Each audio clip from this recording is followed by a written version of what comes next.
Pero nos va a dar la muerte. Con la muerte. Bien, entonces empezamos ahora con el texto que es la crítica de Foucault. Hay algunos aspectos que voy a remarcar y voy a ubicarme en una definición de crítica que es la que me interesa, y luego de eso voy a mostrar algunas cuestiones relacionadas con la ficción y con la experimentación y terminaríamos. Al inicio del texto, al inicio de la conferencia, que está situada en 1978, en ese momento Foucault tiene como trasfondo el curso de Seguridad, Territorio y Población, así que da la impresión de que va mucho más avanzado en sus formas de pensamiento. ¿Por qué elegir qué es la crítica y contrastarlo con qué es la ilustración? No el de Kant sino de Foucault. Porque son como los dos puntos de la modificación de la noción de crítica. Por un lado, en el texto de qué es la crítica, aparece una cierta idea que caracterizaría la crítica como elemento histórico, mientras que la ilustración es la posición de Foucault de su idea de crítica, que es lo que él llama ontología crítica del presente. Pero digamos que acá Foucault no está haciendo un análisis acerca de lo que él entiende por crítica, sino un esfuerzo por caracterizar la crítica en lo que ha sido Occidente. Entonces, en ese primer momento, Foucault habla de que la crítica está en los márgenes de lo filosófico, es decir, no es en sentido estricto una reflexión filosófica. Y al mismo tiempo se trata de una manera de pensar, de decir, de actuar, una relación con lo que existe, con lo que sabemos, con lo que hacemos. Y Foucault entonces toma su apuesta, ¿no? La crítica no sería en sentido estricto una teoría, sería más bien una cierta actitud. En 1978 él dice actitud crítica, y en 1983 dice actitud como ethos, ¿no? El ethos. La actitud crítica no es una teoría. La actitud crítica es una cierta manera de ser, pensar, actuar, vivir, etc. Y se da en el marco de la aparición occidental de la pregunta por la crítica. Así, hay un momento en el que se cree, que lo que él llama la alta empresa kantiana, se creería que la crítica es única y exclusivamente una reflexión filosófica al estilo de Kant, en sus tres grandes críticas, y especialmente la crítica del juicio estético, la obra de madurez. Más bien se trata de la aparición de una cierta actitud que podríamos inaugurar incluso en la entrevista, si ven el momento en el que Foucault tiene la conversación con las personas luego de la conferencia, que incluso podría adaptarse a ciertos elementos de la filosofía griega antigua.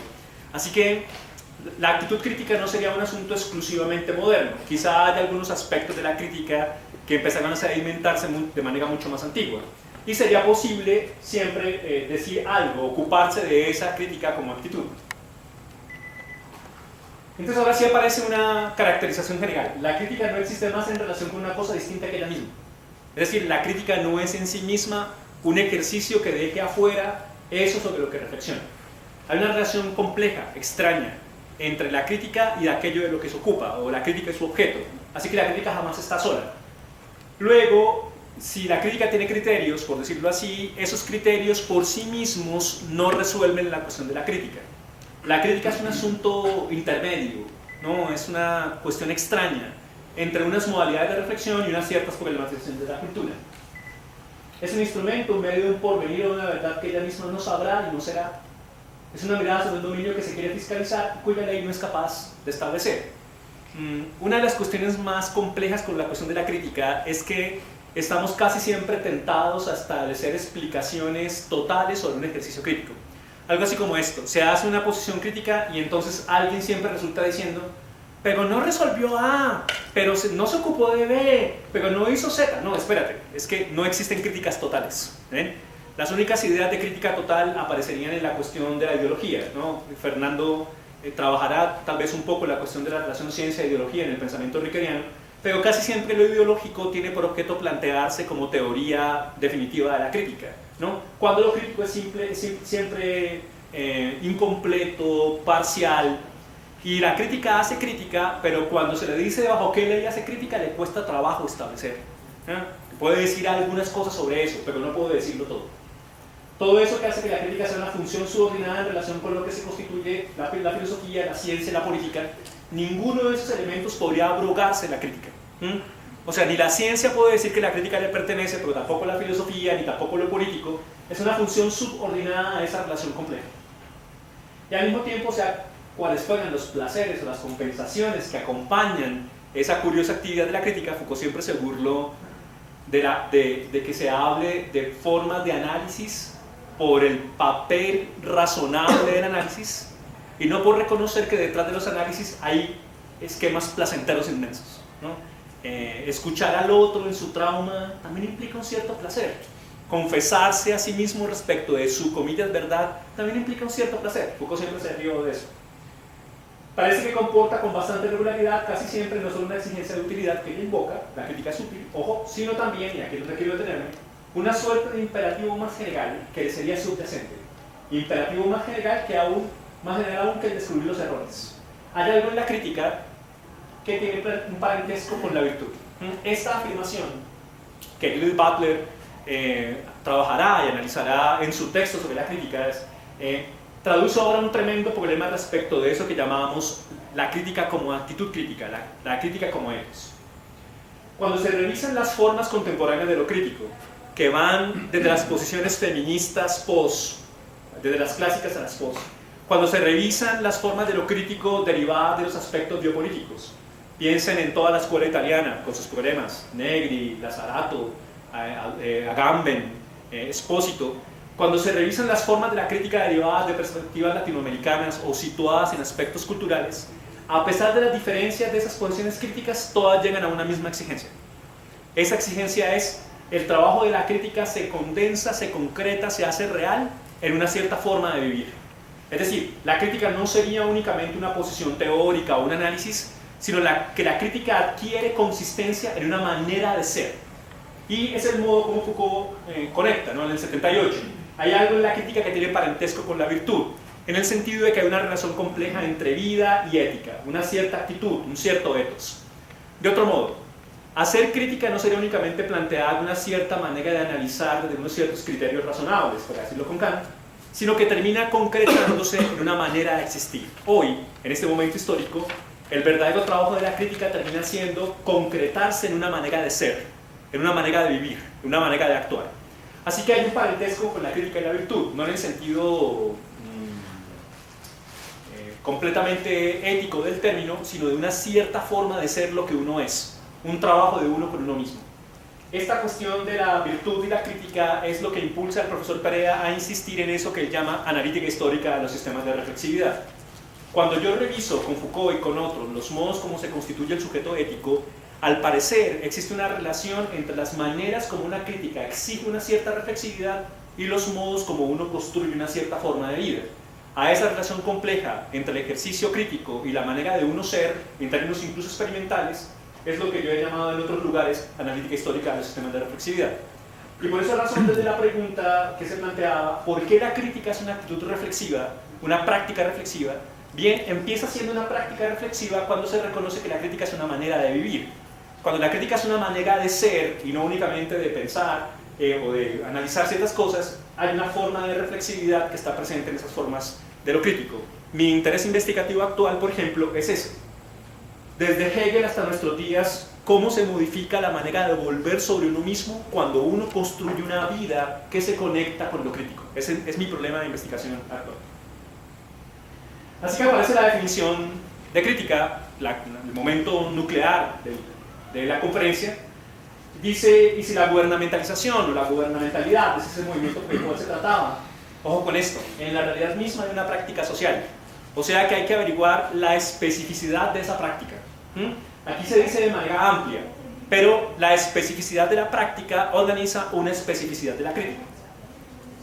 De sujetar a los individuos a través de los mecanismos de poder, si ese es el papel de la gubernamentalidad o de la gubernamentalización, si unos dispositivos, técnicas, estrategias tienen por objeto establecer unos límites de la acción de unos sujetos, decirles qué deben hacer, qué no, cómo entenderse, cómo actuar, si ese es el ejercicio de la gubernamentalidad, de la gubernamentalización, a través de los mecanismos de poder, dispositivo, institución, ¿no?, estrategia, que invocan una verdad, porque hay un problema, y es que el dispositivo, la técnica, o la práctica, o la estrategia invoca, en el sentido latino de invocare, de llamar, de traer, de usar.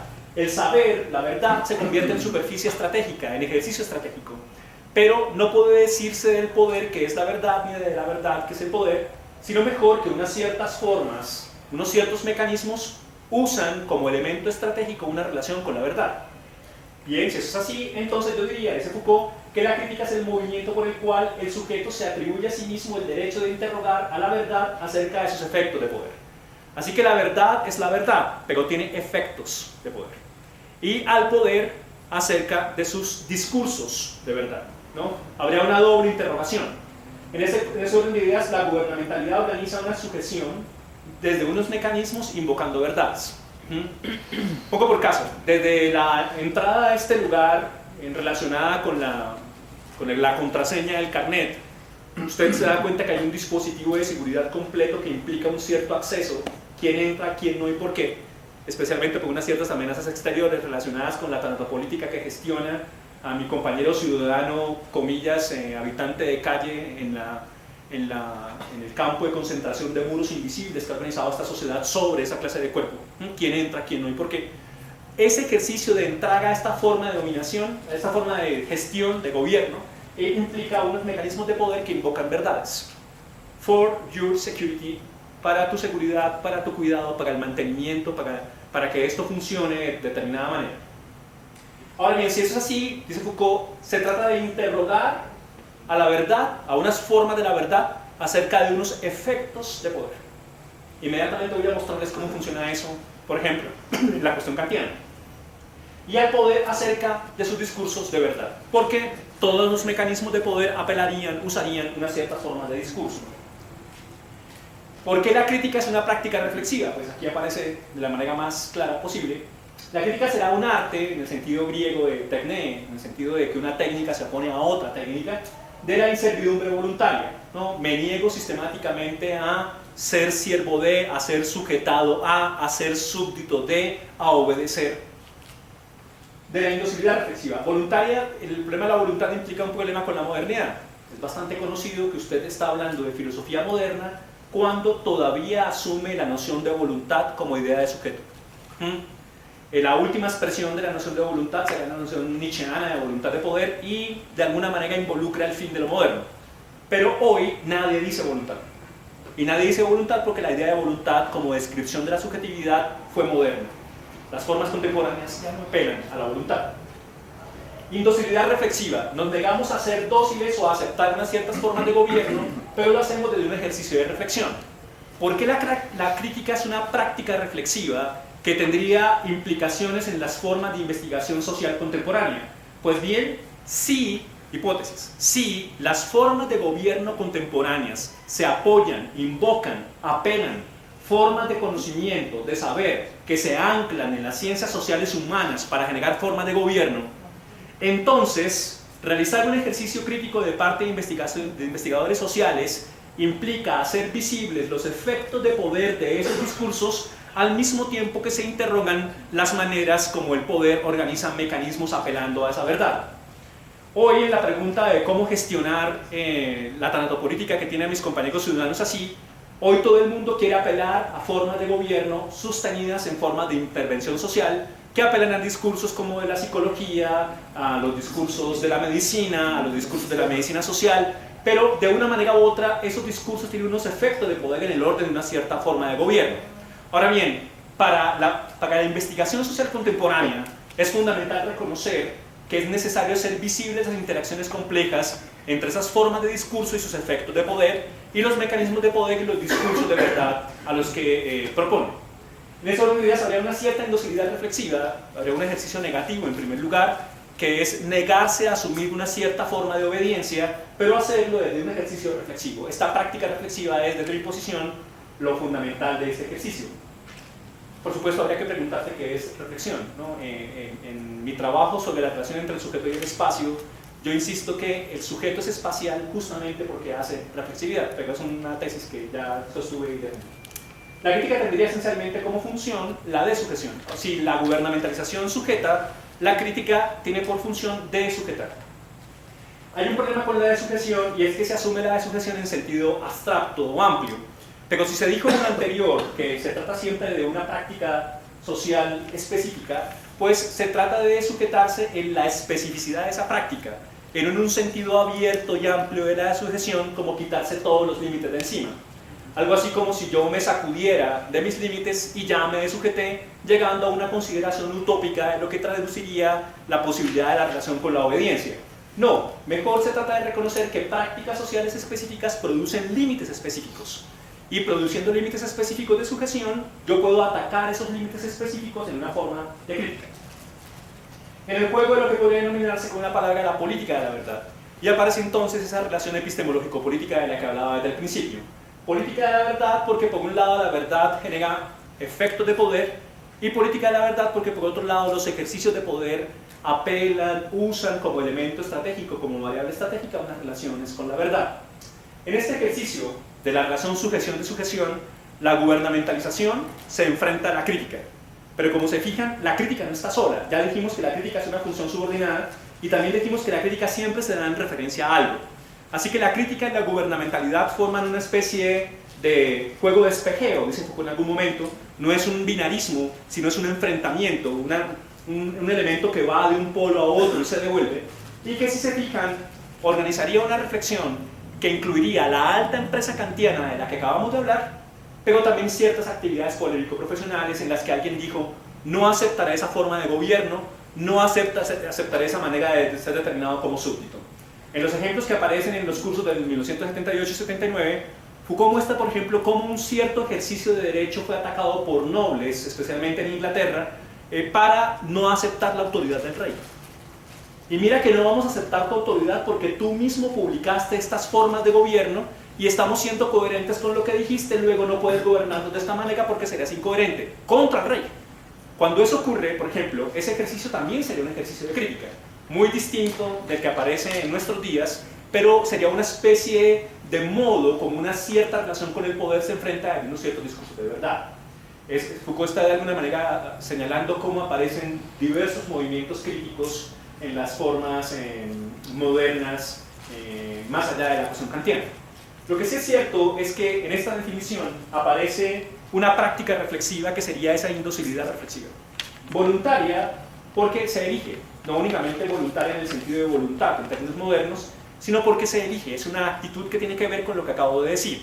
La crítica tiene un parentesco por la virtud, así que elegir no servir ciertas cosas, no ser gobernado por esa elección, fíjense, resuena en la pregunta kantiana por la ilustración. ¿Ven? De alguna manera ya en la ilustración kantiana está ese elemento de qué es lo que debe obedecerse y qué no, y de qué manera podría un cierto ejercicio reflexivo enfrentar esas formas de gobierno. La política de la verdad es mucho más compleja que lo que acabo de decir, pero la invitación es esa. Las investigaciones sociales contemporáneas podrían ocuparse de los modos como se han organizado unas relaciones entre gobierno, ciencias sociales y ciencias humanas en términos de la sujeción que organiza hoy unas prácticas sociales específicas. Luego también puede pasar que las formas de investigación social contemporánea revisen cómo se generan en esos discursos unos efectos de poder y cómo esos mecanismos apelan a unos discursos de verdad con el propósito de mantener unas ciertas formas de sujeción. Ahora bien, cuando eso ocurra, la investigación contemporánea podría ser visible, eso con la pregunta de cómo podríamos desujetarnos de la especificidad de esa forma de sujeción. ¿Ven? Yo quiero insistir en eso. Toda desujeción es específica, así como toda sujeción es específica, toda desujeción es específica. Así que el propósito de la crítica sería hacer visibles, estratégicamente hablando, los puntos de ataque de unas formas experimentales y de resistencia. En una cierta idea utópica de la resistencia o de la revolución con R mayúscula que resolvería todo, al parecer ese ejercicio utópico resolvería todos los problemas. Pero hoy sabemos que tal utopía es imposible y lo que sí pasa es que podemos hacer visibles los puntos de ataque. En el ejercicio de la cuestión hegemónica en Laclau, por ejemplo, Laclau insiste con Chantal Mouffe que la ultraderecha sí sabe cómo se hace eso. Piensen en lo que acaba de pasar con la cuestión de la ideología de género. Nadie se imaginaba que de la ideología de género podía atacarse el problema del plebiscito, pero la punta descuidada de la estrategia era eso, y la ultraderecha supo hacer eso. Ahora, pregunta, ¿podríamos nosotros como ejercicio de resistencia o de experimentación dejar claro cuáles son los puntos clave del ataque, por decirlo de esa manera, de un ejercicio de crítica? ¿A dónde debe dirigirse una especificidad de resistencia hoy? En muchos sentidos, terminamos haciendo análisis globales y terminamos abstrayendo la forma de la crítica, cuando el problema central sería la especificidad de la práctica social y el análisis crítico de esa práctica social de manera específica. Si eso quedó relativamente claro, ¿va a preguntarlo? No. Si eso quedó relativamente claro, porque es mucho más amplio, podemos decir muchas más cosas de la noción de crítica, quisiera moverme ahora al problema de la ficción. Hay una relación entre ficción y crítica que quiero mostrar, porque el problema de la desujeción no sería únicamente un cierto soltarse de, sino mejor reconocer, con la herencia ya no kantiana, sino nietzscheana en Foucault, reconocer cómo las verdades que generan efectos de poder son ellas mismas ficciones. De otro modo, alguien podría decir que una verdad genera efectos de poder precisamente por ser verdadera. Esa definición metafísica de la verdad le abrogaría a la verdad en sí misma la posibilidad de establecer relaciones de poder desde el poder de su verdad. Pero si reconocemos que toda verdad es ficcional, transitoria, acontecimental, supeditada a un conjunto de reglas que emergen en un momento histórico definido, entonces también podríamos entender cómo esa verdad ha sido utilizada en términos estratégicos para generar determinados efectos de poder. Y cuando eso ocurra, entonces también podríamos atacar esas posibilidades desde la aparición de nuevas verdades. Ficción y crítica en dos niveles. La crítica me permite entender cómo se ficcionaron verdades en un momento histórico, pero para poder enfrentar esta ficcionalización de la verdad, necesito construir una ficción que me permita hacerla inteligible. ¿Ven? Así que no basta con decir que la verdad es ficción. Me hace falta construir una ficción que haga inteligible esa ficción que se construyó. Eso es justamente lo que viene. ¿Ven? El problema de evidencia-análisis. Y para empezar, quiero mostrarles uno de los pocos lugares en los que Kant se permite jugar un cierto juego poético. Se trata, solamente lo voy a leer también, se trata de la conclusión de la crítica de la razón práctica. Termina el libro y ahora Kant ya no es el analista casi aséptico de la razón, sino que ahora nos mueve a unos afectos y unas emociones increíblemente interesantes. Me permito leer. Dos cosas en el ánimo de admiración y respeto, siempre nuevos y crecientes, cuanto con más frecuencia y aplicación se ocupa de ellas la reflexión. El cielo estrellado sobre mí y la ley moral en mí. Newton y sus reglas, ¿no? El sistema, y la posibilidad de la construcción racional de la ley. Ambas cosas no debe buscarlas como conjeturarlas, cual si estuvieran envueltas en la oscuridad, en lo trascendente, fuera de mi horizonte. O sea que Kant está haciendo caso a eso de que la metafísica está muerta. ¿Ven? Ya lo había dicho en la crítica de la razón pura en la primera parte. Y ahora vuelve a decir, no necesito metafísica para eso. Ante mí las veo, las enlazo inmediatamente con la conciencia de mi existencia. Eso que está allá afuera y esto que está aquí adentro. Y allá resuena Descartes con el res cogitans, res extensa, y la modificación kantiana de la unidad pura de la percepción, ¿no? El yo que acompaña todas mis representaciones. Lo que sí es cierto, más allá de la idea del sujeto que está ahí, es que hay una distinción entre el adentro y el afuera. Entenderán por qué esto en términos espaciales me interesa tanto, ¿no? Hay una práctica reflexiva que organiza un adentro y un afuera. La primera empieza en el lugar que yo ocupo en el mundo exterior sensible y ensancha la conexión en que me encuentro con magnitud incalculable de mundos sobre mundos y sistemas de sistemas, de su comienzo y su duración. No van a decir que es un imperio. No, espera. La segunda empieza en mi invisible yo, en mi personalidad, y me expone, si alguien cree que la noción de negatividad en Hegel no estaba en Kant de alguna manera, me expone en un mundo que tiene verdadera infinidad, pero solo penetrable por el entendimiento. ¡Pum! El gran supuesto kantiano. El adentro, el afuera, y el afuera solo es penetrable en tanto que yo tengo Verstand, o sea, entendimiento. ¿Ven? De alguna manera está otra vez el cogito ergo sum de Descartes, pero modificado. Y con el cual me reconozco, y por ende también con todos aquellos mundos visibles, en una conexión universal y necesaria, no solo contingente, como en aquel otro. Dos mundos, sistemas de sistemas, mundos de mundos, Newton explicando cómo funciona el universo, y mi interioridad, y la pregunta por qué reglas deben funcionar en la interioridad. Entonces ya Kant escribió todo el libro de la crítica de la razón práctica y dijo cómo debía ser. Todos saben los imperativos categóricos y esas cosas, no me voy a detener en eso. La poesía sigue. El primer espectáculo de una innumerable multitud de mundos aniquila, por así decirlo, mi importancia como criatura animal que tiene que devolverle al planeta un mero punto en el universo, la materia de la que fue hecho después de haber sido provisto, no se sabe cómo, por un corto tiempo de fuerza vital. Recuerden que Kant no conoce las leyes de termodinámica, pero está asesinando a Dios. Pues está dejando claro que Dios está muerto, ¿no? Por ahí dicen que Kant le metió el primer par de puñaladas y luego se arrepintió, ¿no? Pero básicamente Dios está muerto porque Kant reconoce el problema central de la ciencia.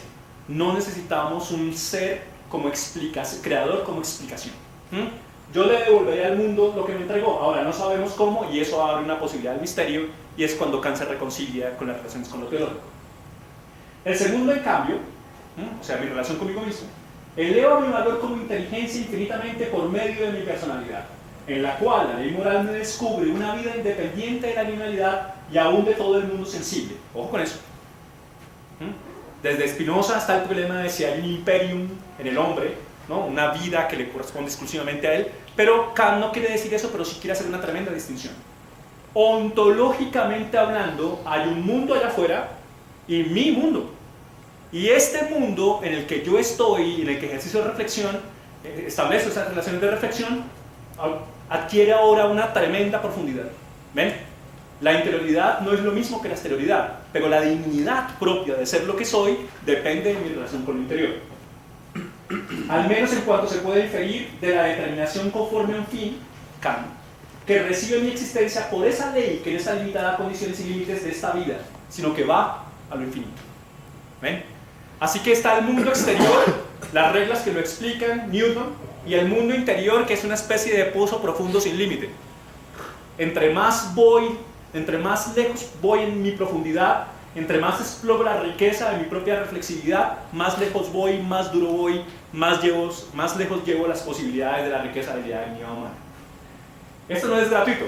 O sea, la razón por la que la traigo no es únicamente para desencadenar esos afectos lindos que Kant trae, sino porque quiero contrastar este texto de Kant que acabo de leer con un ejercicio nietzscheano que aparece en Verdad y Mentira en sentido esta moral. Piensen un poco en las condiciones ontológicas de lo que acabo de decir, ¿no? Bueno, de lo que Kant acaba de decir. Por un lado está el mundo exterior y el mundo interior. Hay unas leyes que explican el mundo exterior y hay unas leyes que organizan la ley moral sobre mí. Hay unas razones que establecen un cierto valor del mundo exterior y unas leyes que tienen que ver con mi propio valor, etc. Ahora todo eso suena muy bien hasta que llega Nietzsche y en uno de sus escritos de juventud se enfrenta justamente con esta posición. No está probado históricamente que Nietzsche haya escrito esto contra eso que acabo de decir. Es una hipótesis que yo he generado en varios lugares. A mí me parece que cuando Nietzsche escribió esto, estaba pensando en ese fragmento de la crítica de la razón práctica. Me parece a mí, es simplemente una hipótesis. Ahora bien, mire cómo empieza Nietzsche de Verdad y Mentira en sentido esta mujer, ¿no? Con un tono poético interesante e irónico. En un apartado rincón del universo que se entreguea desperdigado en innumerables sistemas solares, hubo una vez un astro en el que unos animales astutos inventaron el conocer. Y uno dice, no, pues está diciendo lo mismo que Kant. No, no está diciendo lo mismo que Kant. En primer lugar, destruye esa idea. Kant reconoce que hay mundos de mundos y sistemas de sistemas, pero pone un centro.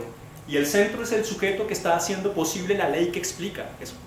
Ahora Nietzsche toma eso y lo descentra, lo rompe y dice, desperdigado en millones de sistemas solares, ¿no? Hubo una vez un astro. Y dice hubo porque el pasado tiene sentido. Nietzsche cree que esta sociedad, estas formas de vida pueden desaparecer y no habrá pasado nada. O sea, no habría ningún drama universal si la especie desaparece. En el que unos animales astutos, fíjense, ya no es unos seres racionales trascendentales capaces de conocimiento, en cuyo fundamento está la dignidad, sino un ejercicio de astucia. Ustedes recuerdan que la astucia es distinta del conocimiento y de la ciencia. ¿Ven? Astucia es un ejercicio que tiene por objeto mover a otros de cierta manera utilizando unos ciertos discursos, unas ciertas formas. Así que el animal astuto no es el animal del conocimiento. Inventaron el conocer. Todo conocimiento es invención. Fíjense cómo se rompe la perspectiva kantiana. Dios está muerto, ¿no? El hombre está muerto, la posibilidad del sentido final en una naturaleza con una D mayúscula dirigida a fines está muerta, no existe eso. Y hay animales astutos que inventaron algo que llamamos conocimiento, que por cierto, sigue el texto, se lo recomiendo que lo lean, sirve para seguir estableciendo relaciones con nosotros. ¿Ven? Nietzsche dice, un poco inspirado en cuestiones biológicas con Darwin, no, pero contra él, que como no tenemos dientes, ni pelaje, ni garras, nos tocó volvernos mentirosos, es decir, seres ficcionales. Sígueme el texto. Fue el minuto más arrogante porque nos atribuimos la posibilidad de dar cuenta de la verdad del universo. O sea, dijimos de nosotros mismos que podríamos construir un relato que diera cuenta de todo lo verdadero del universo. Y mentiroso, porque es mentira en el sentido de ficción, de la, comillas, historia universal. La historia universal está muerta, no hay historia universal. La historia siempre es fragmentada, específica, delimitada por aquellos que ganaron la batalla, etc. Pero a fin de cuentas fue solo un minuto. El problema no es la duración. Esto puede durar un montón de tiempo. Los dinosaurios vivieron sobre este planeta 365 millones de años y desaparecieron. Nosotros llevamos más o menos 6, y eso alargando las cuentas. En los últimos 8.000 años aprendimos a escribir. Dijimos de nosotros mismos que somos Homo sapiens sapiens en 1973, cuando descubrimos que hay una pequeña superficie en el cerebro de milímetros de espesor que llamamos de una madre, el neocórtex, y ese neocórtex hace posible que fabriquemos bombas atómicas o que escribamos poemas lindos o que seamos Gandhi. Así que fue solo un minuto. Después de que la naturaleza se respirara unas pocas veces, el astro se heló y los animales astutos tuvieron que perecer, ¿no? Enseguida Nietzsche dice, podría inventarse una fábula como esta para describir a ABCD. Pero lo que quiero mostrarles es la tremenda distancia que había entre una posición ontológica, epistemológica, ética, estética, política en Kant, que se expresaría en el discurso poético que acabo de señalar, y la aparición de una nueva forma de conocimiento que termina rompiendo ese ejercicio. Y termina rompiéndolo justamente en una posibilidad ficcional. Nietzsche dice, podría inventarse una fábula. ¿Ven? El conocimiento, la verdad, es siempre una cuestión de ficción. Más adelante en el texto, es muy bello, les recomiendo que lo lea, ¿qué es pues la verdad? O sea, ¿existe una voluntad de verdad que mueve a Occidente? En ese texto Nietzsche muestra que no, que es una voluntad de poder, recuerdan ese enfrentamiento. Un ejército de metáforas, metonimias, antropomorfismos en movimiento, en una palabra, una suma de relaciones humanas que han sido realzadas, extrapoladas, adornadas, poéticas, retóricamente, y que tras un prolongado uso a un pueblo parecen fijas, canónicas y obligatorias. Y viene el golpe duro, las verdades son ilusiones que se han olvidado que lo son. Porque tenemos una cierta función poética que nos permite producir ficciones que adquieren la sedimentación de verdad, pero el hediondo problema es que se nos olvidó que las verdades son ficciones, históricas, acontecimentales, emergentes, determinadas, subrogadas, y no formas universales de expresar lo que un sujeto racional trascendental puede decir. Metáforas que se han quedado gastadas y sin fuerza sensible, monedas que han perdido su imagen y que ahora ya no se consideran como monedas, sino como metal. Ahora imagínense que alguien tiene acceso a la ficcionalización de una verdad y el hediondo problema es que funciona. Mira, lo que te está pasando es A, B, C y D, y si hacemos Z te vas a curar por... Vale, de verdad, y funciona. ¿Ven? No se trataría de una pura adecuación de un sujeto capaz de representación que da cuenta de la verdad del mundo en la ciencia, de Descartes hasta Hegel, sino mejor el hecho de que unas verdades se apoyan en otras posibilidades para enfrentar el mundo. Y funciona. En ese sentido el problema es que la verdad es siempre ficción. Que sea ficción no significa que no funcione. Mucho cuidado con eso, ¿no? Es ficcional, pero funciona. Solo mediante el olvido de ese primitivo mundo de metáforas, mediante el endurecimiento y la petrificación de una masa de imágenes que brota originariamente en candente fluidez de la capacidad primordial de la fantasía humana, el problema de lo poético, solo mediante la invencible creencia, bueno, ubíquense, ¿no? Esto es contra Descartes y el problema del genio malévolo, recuerden el momento de la meditación cartesiana, mediante la invencible creencia de que este sol, esta ventana, esta mesa, sea una verdad en sí. Una invencible creencia, ¿no? Pero es una creencia. En una palabra, gracias solamente a que el ser humano se olvida de sí mismo en cuanto sujeto, y en particular en cuanto sujeto artísticamente creado, vive con cierta calma, seguridad y coherencia. Si pudiera salir, aunque fuese un solo instante, fuera los mundos de la cárcel de esa creencia, se acabaría enseguida su autoconciencia. Les recuerdo que el concepto de autoconciencia es el concepto más elaborado de la noción hegeliana de subjetividad, ¿no? Y la autoconciencia sería para Hegel el modo como se expresa de manera clara y precisa lo que somos, la mayor elaboración de nosotros mismos en términos históricos. Pero esa autoconciencia, dice Nietzsche, desaparecería en el momento en que rompiéramos esas relaciones con las creencias que soportan ontológicamente el mundo. En los escritos póstumos, Nietzsche insiste en que no hay hechos sino interpretaciones. No, es que sí hay hechos. Sí, bueno, Contra el positivismo que se detiene en los fenómenos, 2 puntos. ¿Solo hay hechos? Yo diría no. Precisamente no hay hechos, solo hay interpretaciones. Hay un debate acerca del carácter hermenéutico de esta afirmación, ¿sí? Pero todos recuerden que una hermenéutica en Nietzsche, una hermenéutica en Freud. Pero más allá de eso, Nietzsche está diciendo que no hay hechos sino ficción sobre el hecho. No podemos constatar ningún hecho en sí. Tal vez sea un absurdo creer algo por el estilo. Todo es subjetivo, decís, pero al decirlo ya se trata de una interpretación. El sujeto no es nada dado, solo es algo agregado por la imaginación, añadido después.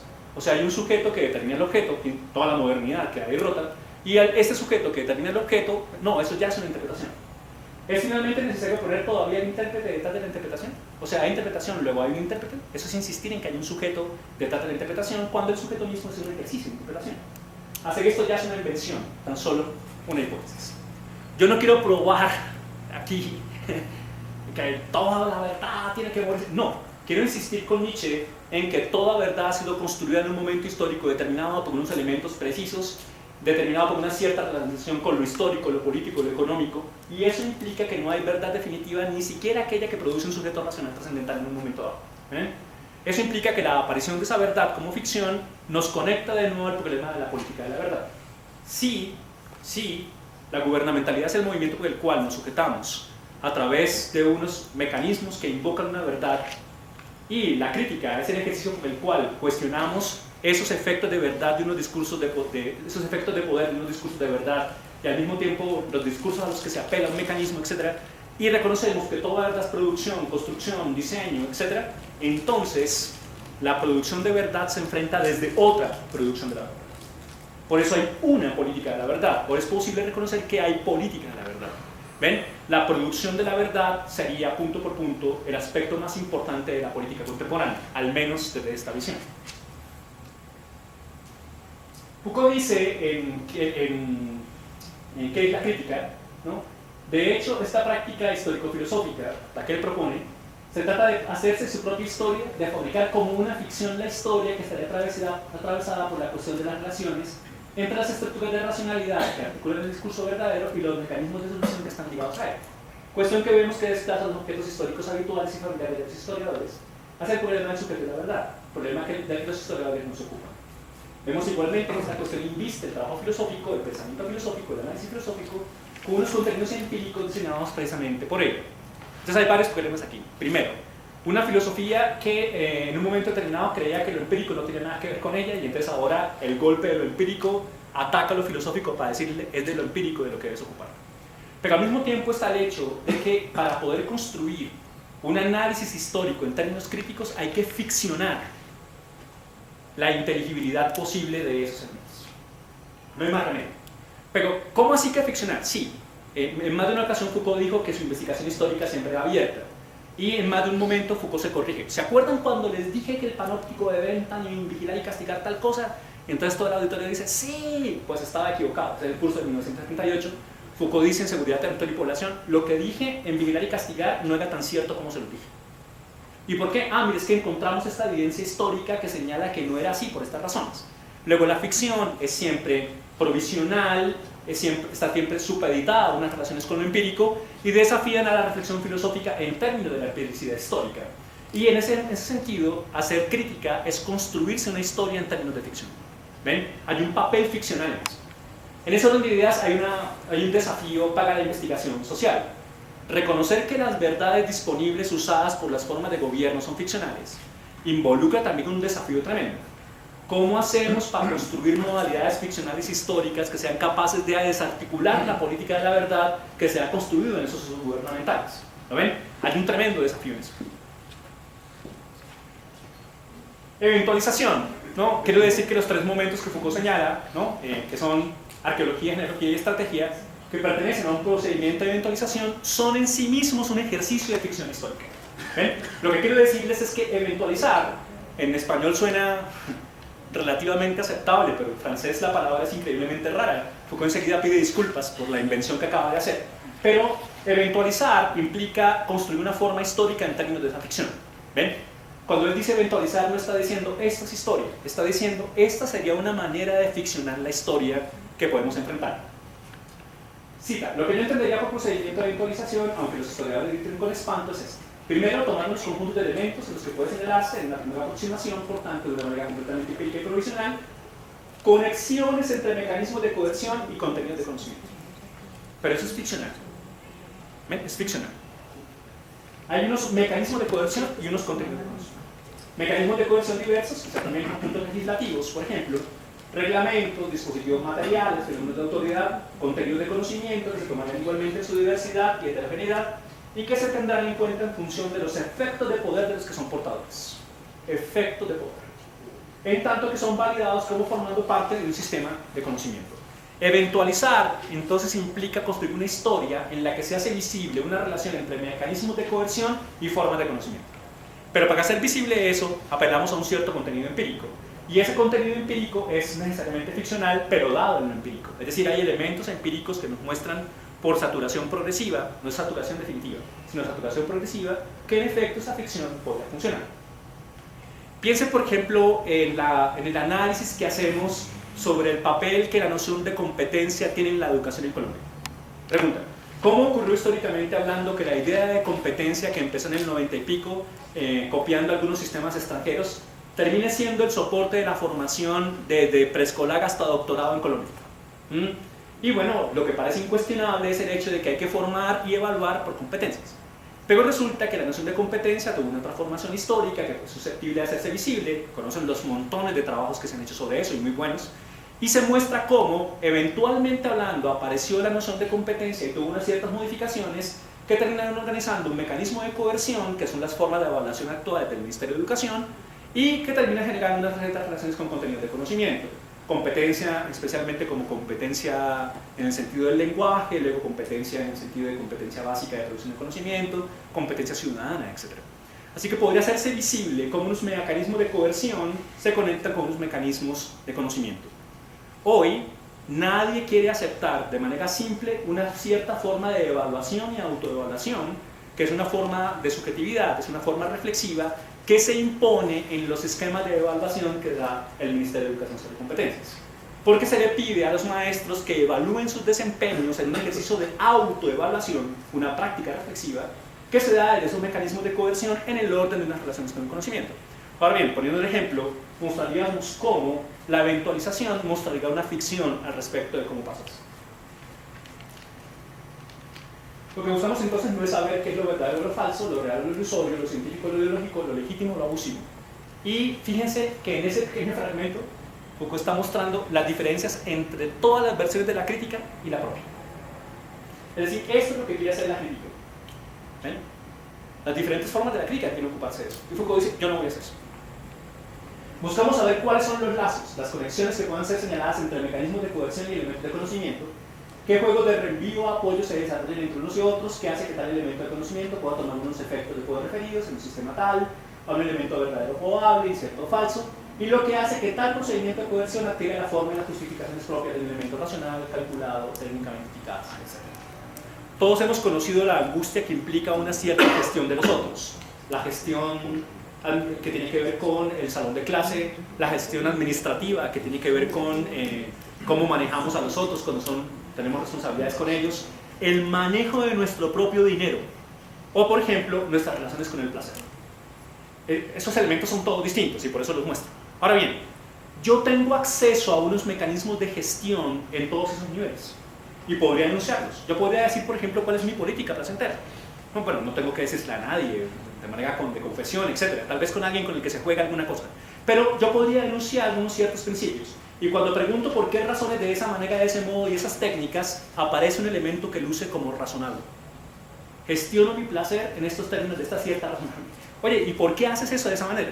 Eso porque lo que plantea Carlos Eduardo respecto de la cuestión de los límites hoy, la pregunta sigue siendo cuáles son los límites, por ejemplo, de las interacciones placenteras con un mismo y con otro. En este caso, en esa posición, las formas de gobierno que tienen que ver con las instituciones, etc., aparece el mismo problema. Unas formas de coerción, de gobierno, de dirección de la conducta y unas formas relacionadas con el conocimiento. La pregunta de Carlos Eduardo es muy interesante porque nos hace pensar en cuál es el papel de unas verdades en esas construcciones del límite. ¿Cuál es el papel de esas verdades? No, es que debemos desafiar tal cosa. Oye, ¿y por qué? Por esta verdad. Oye, ¿y esa verdad qué hace? Contrapone a esta otra verdad y sus efectos de poder. ¿Lo ven? Pregunta, podemos cuestionar hoy las maneras como los límites se construyen sin establecer una relación con la verdad. ¿Ven? Es extraño. Es una cuestión que parece, en la que parece que Foucault tiene razón. Aparece el nivel arqueológico. En el nivel arqueológico quiero mostrar que la ficción tiene una concreción en unos métodos, nada más. En el nivel arqueológico el problema es que hay un sistema de aceptabilidad. Se acepta determinada cosa, pero ese sistema de aceptabilidad tiene un ciclo de positividad, es decir, una consideración histórica. Es en un marco histórico en la que la aceptación se da. Entonces aquí está la síntesis. Recorre el ciclo de la positividad, la emergencia específica del acontecimiento, yendo del hecho de la aceptación, ojo, la aceptación es un hecho, al sistema que hace posible esa aceptación. Pregunta: ¿qué sistema de aceptabilidad permite entender la noción de competencia como soporte de la educación en Colombia? Así es que hay una visión de la construcción del conocimiento que implica una cierta relación con el lenguaje, una forma de convivencia, una manera de producción del conocimiento científico, cada una de las competencias. Pero hay un hecho de aceptación. En este momento histórico en Colombia, y básicamente a partir de 1990, la noción de competencia es el soporte de la formación y evaluación en términos educativos. Analizado a partir del juego sobre poder. Es conocido que eso empezó con el prestigio de la noción de competencia en Chomsky y en otros filósofos del lenguaje, y terminó en la última competencia que se acaba de enunciar, que es las competencias económicas, las relacionadas con el ahorro. Es el último de los lineamientos curriculares que acaba de aparecer, ¿no? Ese es el nivel de la arqueología. En el nivel genealógico se trata de hacer visible la singularidad que emerge y unos ciertos mecanismos de poder, ¿no? Aquí hay un debate sobre el problema de la causalidad, ¿no? Foucault no dice que no haya causas, sino que hay una cosa distinta, es subordinar toda una única causa en un sistema piramidal, y otra cosa lo que sería una genealogía. ¿Y qué es una genealogía? Por oposición a una génesis que se orienta a la unidad de una causa principal cargada de una descendencia múltiple, o sea, la pirámide, se trataría aquí de una genealogía, es decir, de algo, si quieren cambiar esto por un ejercicio reflexivo de carácter ficcional, va a ser, que intenta restituir las condiciones de aparición de una singularidad a partir de múltiples elementos determinantes, de los que no aparece como el producto, sino como el efecto. O sea, no hay causa, hay efecto, pero no porque haya una única causa, sino que hay múltiples causas porque hay múltiples efectos. Y aquí está el núcleo del problema. Inteligibilización entonces, pero sobre la que es preciso darse cuenta de que no funciona según un principio de clausura. La inteligibilización de lo que está pasando en las relaciones de coerción y elementos de conocimiento es en sí mismo un ejercicio ficcional.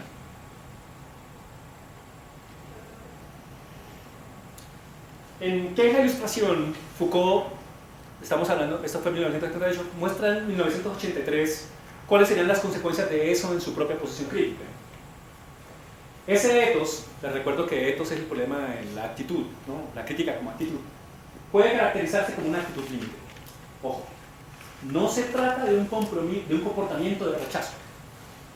Hay que escapar de la alternativa de la fuera y de la adentro. Es preciso estar en las fronteras. En otro lugar, Foucault dice, hay que estar en el límite del límite. Si el límite es abstracto o metafísico, usted creería que el límite es algo que no somos. Ontológicamente hablando, lo que somos es límite. Eso es un poco Perea también, pero no hay otra cosa que límite. Límite de la acción, límite del pensamiento. Ahora, ubicados en el límite del límite, no hay afuera. Porque si hay afuera, hay metafísica, ¿no? No hay ningún lugar utópico al que ir. Ubicados en el límite del límite, desplegamos, dice Perea, un espacio nuevo, experimental, de formas de límite en las que ahora podemos organizar maneras distintas de ser, pensar, actuar. Pero no hay un límite exterior allá. Cuando dice la Corte Constitucional, y te permito con el permiso de un compañero, el límite de las prácticas, de las cosmovisiones, por ejemplo, como la oblación, es la dignidad humana, y no se mete. Por ejemplo, hay una pregunta muy seria, ¿no? Una sociedad constituye una idea de dignidad que funciona como el soporte central de la noción de persona. Cuando una práctica ancestral parece atacar esa noción de dignidad, pregunta, ¿qué puede hacer el Estado social de derecho frente a eso? Que es una pregunta muy seria. Ahora, si nos quedáramos en una pretensión universal de que somos dignos de entrada, dejaríamos afuera una idea de Foucault que es compleja. Una vez me sacaron corriendo de mi alma mater por decir esto, ¿no? Y es que todo derecho humano es una situación estratégica. Es decir, no hay dignidad de entrada. Es un debate que tenemos todo el tiempo con Ricardo. No hay dignidad de entrada, sino que la dignidad es una situación estratégica. ¿Ven? Es complicado. Sería el equivalente a decir que en un momento determinado de la historia, unos ciertos enfrentamientos hicieron posible una noción de dignidad que hoy tienen problemas serios al enfrentar ciertos acontecimientos. Porque la noción de dignidad no es per se humana. Tanto así que en este momento hay un debate con los animales y las formas de a vida. los naturalistas se les está Sí, devolviendo. todo ese debate. Ahora, ciertamente, dice Foucault, la crítica es el análisis de los límites y la reflexión sobre ellos. Por eso es tan emocionante la cuestión del límite. Pero si la cuestión kantiana era saber qué límites debe renunciar a franquear el conocimiento, me parece, fíjense que Foucault está invirtiendo la crítica kantiana, me parece que la cuestión crítica hoy en día se debe tornar en cuestión positiva. En lo que se nos da como universal, necesario y obligatorio, pregunta, ¿qué parte hay de lo que es singular, contingente y debido a constricciones arbitrarias? En lo que acabo de decir, por ejemplo, cuando se asume que la noción de dignidad humana es universal, etc., pregunta, ¿qué elementos contingentes hicieron parte de esa noción? Se trata en suma de transformar la crítica ejercida en forma de la limitación necesaria, la pregunta que hace Kant, pero también que hace Frankfurt de primera generación, recuerden Adorno, Horkheimer, ¿no? Y también Habermas en segunda generación, en una crítica práctica. Entonces aquí viene el problema de la reflexividad. ¿Ven? La crítica práctica no sería únicamente un contenido de conocimiento, sino una cierta forma de acción, que implica unas formas de pensamiento, en la forma de franqueamiento posible. Así que, right here, right now, ici et maintenant, estamos aquí construidos en una cierta forma de límite. Pero ¿cuáles límites podemos franquear? No en el sentido de dejarlos atrás, sino franquear. Abrir una puerta y establecer unos nuevos límites. ¿Ven? Ya no sería únicamente el hecho de que hay límites que podemos saltar por ejercicios de transgresión. Por ejemplo, transgredir unos límites hoy cuesta una platica, ¿cierto? ¿Conocen una comunidad que haga gratis un ejercicio de transgresión? No, es raro. ¿Qué transgresión quería hacer? ¿Qué te gusta? Tenemos en la lista la transgresión que quieres. Ahora, el primer movimiento del límite, de la transgresión del límite, cuesta una plática, ¿cierto? Dice Sloterdijk. Pero el límite no se ha modificado por eso. No necesariamente se ha modificado, ¿no? La primavera. De hecho, puede pasar que moviéndose el límite se endurezca. Entonces me moví en términos económicos. Ahora, devolverme es un problema moral. ¿Sí? Hago la transgresión, el fin de semana me pego una desordenada de esas moléculas por todas partes, en cuerpos que se enfrentan, etc. Pero hay un momento en el que atravesar el límite no implica que el límite desaparezca. ¿Ven? Simplemente lo transgredí. Y cuando me devuelvo y ahora endurezco eso del segmento de la Deleuze y lo endurezco en el orden moral. El límite no se ha movido. Otra cosa es hacer una pregunta como estas, en este orden. ¿Necesitamos una identidad sexual? ¿Necesitamos propiedad privada? ¿Necesita esta sociedad seguir castigando?